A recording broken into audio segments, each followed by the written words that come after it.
Assalamualaikum warahmatullahi wabarakatuh. Kami dari kelompok 2 akan mempresentasikan materi yang berjudul analisis geometrik pada tikungan ruas jalan raya. Dan materi pertama akan dibacakan oleh Perawati. Baik, Assalamualaikum warahmatullahi wabarakatuh. Perkenalkan, nama saya Perawati, perwakilan dari kelompok 2. Di sini saya akan menjelaskan tentang materi makalah saya, yaitu analisis geometrik terhadap tikungan ruas pada jalan raya. Yang pertama, materi yang akan saya bawakan yaitu pengertian tentang geometrik jalan raya.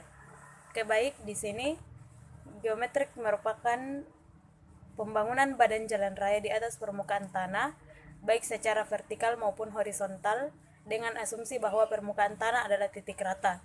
Tujuannya adalah untuk menciptakan sesuatu hubungan yang baik antara waktu dan ruang menurut kebutuhan kendaraan yang bersangkutan, menghasilkan bagian jalan yang memenuhi persyaratan kenyamanan, keamanan, serta efisiensi yang optimal. Dalam lingkup perencanaan geometrik tidak termasuk perancangan tebal perkerasan jalan, walaupun dimensi dari perkerasan jalan merupakan bagian dari perencanaan jalan seutuhnya. Jadi, tujuan dari perancangan geometrik jalan adalah menghasilkan infrastruktur yang aman dan nyaman kepada pemakai jalan. Parameter-parameter yang menjadi dasar perancangan geometrik jalan adalah kendaraan, kecepatan rencana, volume, dan kapasitas tingkat pelayanan diberikan oleh jalan tersebut. Hal tersebut haruslah menjadi bahan pertimbangan dalam perencanaan sehingga menghasilkan geometrik jalan memenuhi tingkat kenyamanan dan keamanan yang diharapkan. Oke, sekian dari materi saya. Untuk materi selanjutnya akan dilanjutkan oleh rekan saya. Terima kasih. Wassalamualaikum warahmatullahi wabarakatuh. Saya akan melanjutkan penjelasan dari Saudari Ferawati, yang yaitu saya akan masuk pada standar perencanaan geometrik jalan. Standar perencanaan geometrik jalan terbagi menjadi 3. Yang pertama itu Peraturan Perencanaan Geometrik Jalan Nomor 13 Tahun 1990 RSNI T14 2004. Dan yang kedua Standar Perencanaan Geometrik untuk Jalan Perkotaan tahun 1992 RSNI T14 2004. Dan yang terakhir itu yang ketiga Peraturan Perencanaan Geometrik Jalan Jalan antar kota nomor 38 garing T garing BM garing 1997 atau RSNI T14 2004.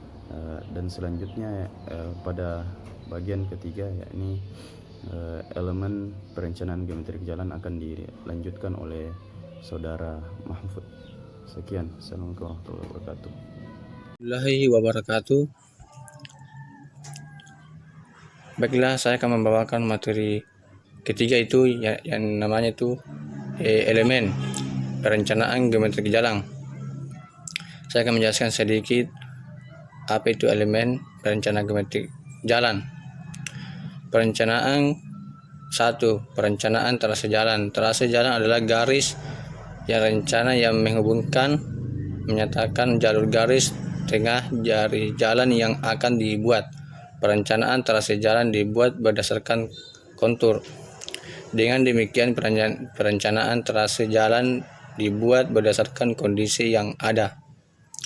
Sebelum membuat trase jalan yang akan direncanakan, maka terlebih dahulu kita melihat beberapa syarat, antara lain: 1.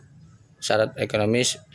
Pertama-tama dilihat apakah di daerah sekitar yang akan dibuat trase jalan baru sudah ada jalan lama atau tidak. Untuk pembuatan jalan diperlukan beberapa material seperti batu dan pasir yang banyak, maka perlu diperkirakan tempat penggalian material yang letaknya berdekatan dengan lokasi pembuatan jalan. 2. Syarat teknis. Untuk mendapatkan jalan yang bisa menjamin keselamatan jiwa dan dapat memberi rasa nyaman berkendara bagi pengemudi kendaraan bermotor, maka perlu diperhatikan beberapa faktor, antara lain keadaan geografi. Keadaan geografi adalah keadaan permukaan medan dari daerah-daerah yang akan dilalui oleh jalan yang akan dibuat, yang dapat dilihat dalam peta topografi.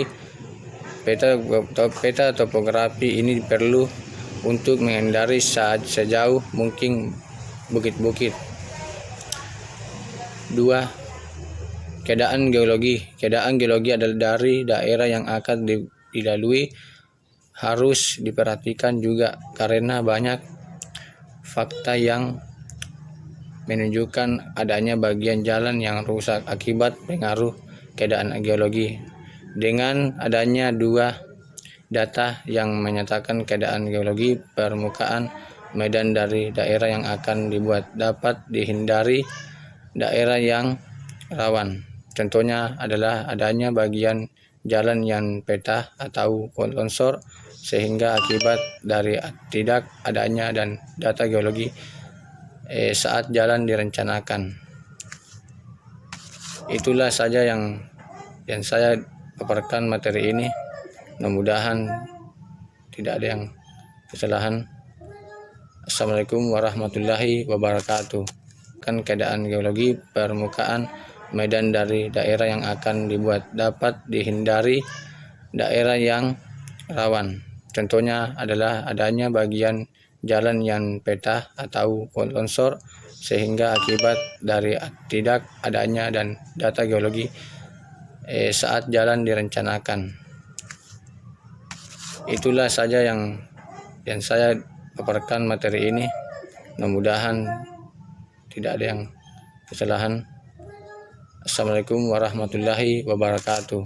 Assalamualaikum warahmatullahi wabarakatuh. Saya akan melanjutkan materi yang dibawakan kelompok saya, yaitu analisis geometrik pada tikungan ruas jalan raya.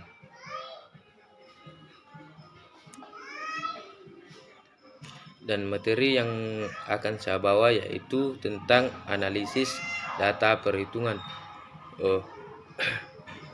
Dan analisis data perhitungan ada beberapa rumus yang berdasarkan peraturan Dirjen Bina Marga 1997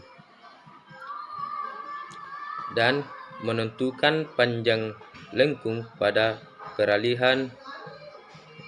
Yang pertama, berdasarkan waktu tempuh maksimum 3 detik untuk melintasi lengkung peralihan. Dan ada juga beberapa rumusnya yang berdasarkan rumus modifikasi Schur. Bagian 2 berdasarkan tingkat pencapaian perubahan kelandaian.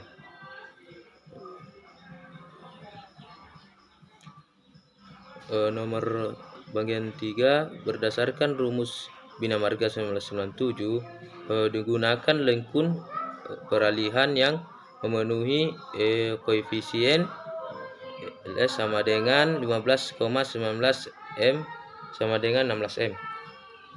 Perhitungan perlebaran perkerasan di tikungan yaitu jalan kelas 2 arteri,